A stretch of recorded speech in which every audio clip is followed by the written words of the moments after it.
I give a lot of credit to Clemson. I thought they played extremely, extremely well. They guard very well.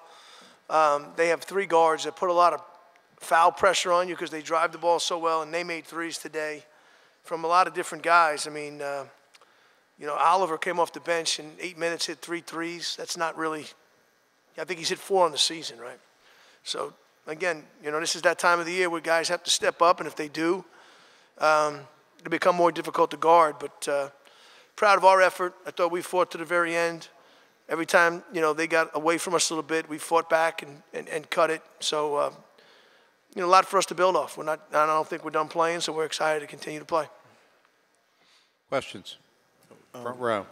Yeah, just for you, Andrew, what happened, or what did they do defensively to try to keep you from getting really any clean looks for most of the night? I mean, they just guard really well.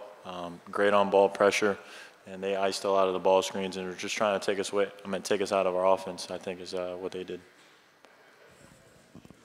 Jerome, how were the legs today, and what sparked that late run? You guys seemed to, running out of gas, then you just kind of flipped the switch and you got to within 2. What kind of got that going? Yeah, I mean, the legs, it's tough playing 3 games in 3 days, but it's what you want to do. I mean, that's what we wanted, and I think we did well today, and the spark of that run was just our intensity. We knew we needed to pick it up on defense and get a couple stops and get a couple easy baskets, and then we got to cut it down, but we ended up coming up short. Back row middle. Tom Arian with AP Radio. For Jerome, why weren't you able to go all the way back after that? You made that run in the middle of the half. They just kept getting. They just kept scoring. We ended up not getting a couple stops late in the stretch. They got a couple of tough baskets, and we ended up missing a couple open threes that I thought we could have hit. And it's just the way the game goes sometimes. Jim, we talk a lot about how much Kai and Jerome drive this team, but this was one of those nights where it was hard to get either one of them. Kai couldn't get in the paint, Jerome couldn't get a clean look. Like how much of a challenge is it when those 2 guys can't get off? They were going. You had one guy with 20, the other guy with 23. We scored 82 points on an unbelievably good defensive team. So they give up about 70 points a game. So we had our moments. We did miss some shots. We missed some free throws. We missed some shots on top of the rim, but you're not shooting 58% every night. It was tough, but we still made some shots. Jordan Chapman got some looks because of it. The first game we played him, Chatty didn't score. So, they did a great job of any time these guys were driving the ball, they would stay really, really long, and other guys had to make some plays for us. And, again, we get 11 from Steph, 15 from Chatty.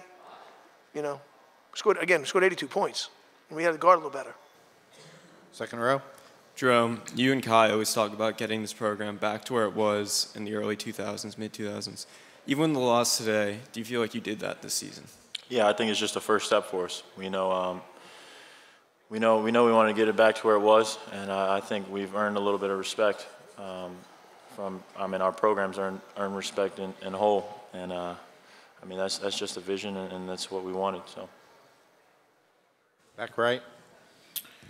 Coach, this is for both of you guys actually, but you mentioned it being excited about to keep playing. Can you just sum up the run you made here in the 3 days and what it can be for you going forward, assuming you're in the NIT? Again, these are all steps. I just think the last 2 weeks of the season, we really improved. Just mentally improved. Just watching the guys prepare for the game, the way we were in film, the way we were preparing in the game, the way we attacked the game, just watching them before they hit the court, the enthusiasm they came with. You don't know where winning culture, you don't know really where it's going to start and where it's going to grow from. But in the last 2 weeks, and we've lost some of those games, the culture completely changed. The mentality completely changed. The attitude with which we played completely changed. And it was really fun to be around. And like I said, I think these guys, I told them after the game that when we first got here, there was a lot of guys that didn't want to wear Boston College basketball shirts. I thought they brought a lot of pride with how they played here and how they played all year to Boston College.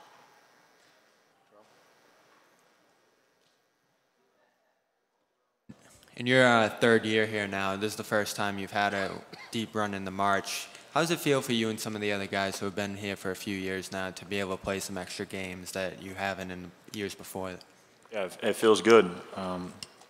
We know, I mean, it sucks sitting at home and watching on TV and being on spring break. You don't want to be on spring break. You want to be playing in March and be part of March Madness and all that stuff. So, I mean, it's the college basketball dream is to be able to play in March, and we know that we've worked hard enough to make it here now.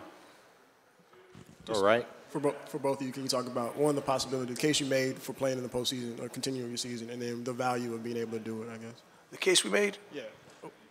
And then the value of actually, like, having Yeah, I mean, the value is it's a reward for, you know, for hard work and for dedication and for staying resilient. You know, the case we made, I think we won 19 games. We won 9 games in this league, the best league in the country. We beat nationally ranked teams. So, again, I'm not on the committee that picks teams for postseason events, but I'm not going to sit here and make a case. We played 34 games. I think we made a pretty good case for a team that's worthy of playing in the postseason and will do well. Yeah, I agree with Coach. I think our belief in ourselves and in each other is what's got us this far. And I think that we also believe that we deserve to be in the postseason. I think we work hard enough to. And as Coach said, our culture is definitely changed since these last 2 weeks. To our left. Coach David Glenn from the David Glenn Show and ACCSports.com. Brad Brownell was in here and he said, as coaches, they've known all along what you bring to the table, but your record didn't reflect it till now. And the rest of the world is kind of figuring it out. Can you already see that on the recruiting trail and otherwise or on campus? Yeah. Because perception does matter even if you know what you're doing. You know, I think people respect teams that they know are going to give everything they got. And I think that anybody who stepped on the court against these guys know that they were going to play unbelievably hard. And we needed to learn the process along the way to get ourselves in this position that's winning close games, that's executing down the stretch, and that's making big plays. And I think those things, they just kind of come with as you mature. And I think that's what happened this year is we had a good nucleus of guys, and we matured as the year went on. And I think that's what everybody's starting to see now. And it was, I'll be honest with you, it was not easy because we had to regroup in the first week of December when we lost Deontay Hawkins. That was a huge loss for us because he was our most experienced, most winning player. And he was our most vocal guy. So I really give these guys a lot of credit for reinventing themselves and still chasing the dream to the levels they chased it, because I don't think anybody walked off the court today from Clemson looking at these guys and didn't have some respect for the effort they put in. Any other questions? Okay, thank you. Okay, thank you. Thank you. Okay, thank you.